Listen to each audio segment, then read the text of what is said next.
gestiona el Grupo Zoids. A años de historia, cuya visión White Paper suministra...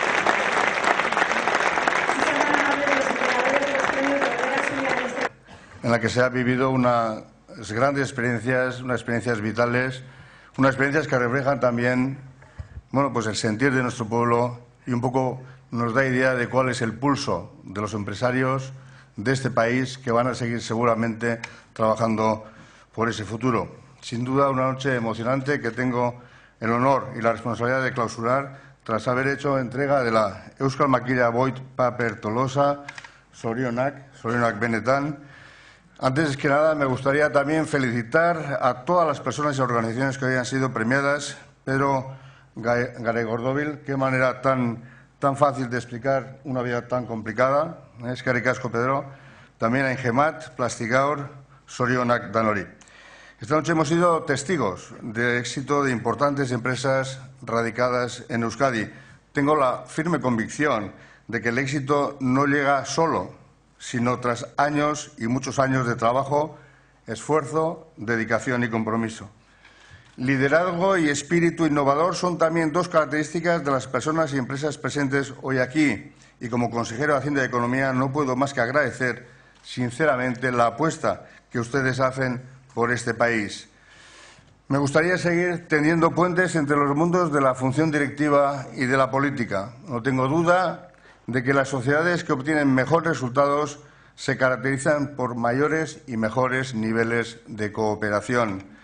Ustedes conocen tan bien como yo el contexto económico en que vivimos.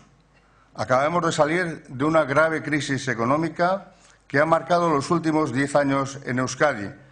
Una crisis que nos ha afectado a todos y a todas, instituciones, empresas y ciudadanía, y además de una manera muy intensa. Durante los últimos años, el Gobierno vasco ha elevado las previsiones de crecimiento. Eso ha sido así hasta el tercer trimestre de este año, en el que por primera vez el avance del dato de crecimiento apunta hacia una desaceleración. No quisiera entrar en un debate con García Lureña y con los datos que él nos ha dado, décima arriba, décima abajo, pero sí, como consejero de Hacienda y Economía, quisiera dar cuáles son, en este sentido, las previsiones del Gobierno, porque creo que son las que van a condicionar nuestra actividad económica. Y no es tan importante una décima arriba del 2,6 o del 2,7 como el hecho de que finalmente la economía creemos que se encamina hacia un crecimiento este año del 2,8 y del 2,3, para el año 19.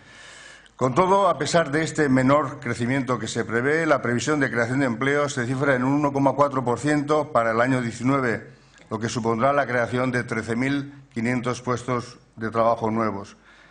Hemos recuperado de esta manera casi 80.000 puestos de trabajo desde el mínimo del año 2014, pero faltan aún más de 48.000 para volver a aquel máximo que nos gustaría del año 2008. Saben que los vientos de cola de ayer se están transformando en vientos de cara hoy y que las medidas proteccionistas están afectando al comercio internacional. Las cuentas trimestrales señalan por ello un impacto en la industria que todavía no se ha manifestado en el ritmo de creación de empleo, que aumenta a un 2% por el buen comportamiento de los servicios y de la construcción.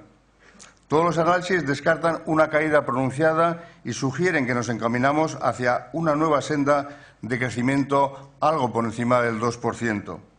Veníamos insistiendo en que la economía vasca, con un crecimiento del entorno del 3% en los últimos 3 años, seguía una senda que estaba por encima de su potencial y que eso suponía que acabaría convergiendo hacia tasas del 2 o del 2,5%, como parece que ahora finalmente vamos a llegar. Euskadi tiene un crecimiento equilibrado desde el punto de vista de los sectores y de la demanda, con un buen comportamiento de la inversión en bienes de equipo y con alta creación de empleo, a la par con un margen de aumento de la productividad del entorno del 0,8%, que sin embargo debería mejorarse con la innovación, con mayor inversión, con mayor capital humano y mejor capital humano mediante el despliegue de las políticas públicas. La deuda sigue siendo un problema global porque no ha cesado de crecer tanto en los países avanzados como en los emergentes y en su conjunto ha pasado del 179% del PIB en 2007 al 217% actual, según el Banco Internacional de Pagos. Ante la expectativa de una normalización de la política monetaria que ya ha comenzado en Estados Unidos y lo hará seguramente en la eurozona en el año 19, el impacto en la carga financiera puede ser considerable y ello plantea una gran incertidumbre sobre la viabilidad de las estructuras de endeudamiento. Quiero trasladar el compromiso del Gobierno vasco con el desarrollo económico y con el empleo. Nuestro objetivo es seguir siendo compañeros de viaje de la empresa vasca y de las personas que hacen posible su día a día. Esta noche, si ustedes me lo permiten, quisiera volver a reiterar el apoyo y el agradecimiento del Gobierno vasco al empresariado, porque tengo la firme convicción de que todos nosotros, sector privado y sector público, empresas y trabajadores, somos parte de un todo que será capaz de sortear las dificultades si hacemos el camino juntos, sin dejar atrás a nadie. Concluyo ya felicitando de nuevo a las personas y empresas galardonadas, agradeciendo a los organizadores de esta noche tan especial el cariño y dedicación que han demostrado e invitándoles a todos y a todas a ustedes a percibir Euskadi como un bien común. Euskadi auzolana. Eskerrik asko eta gabon danoi.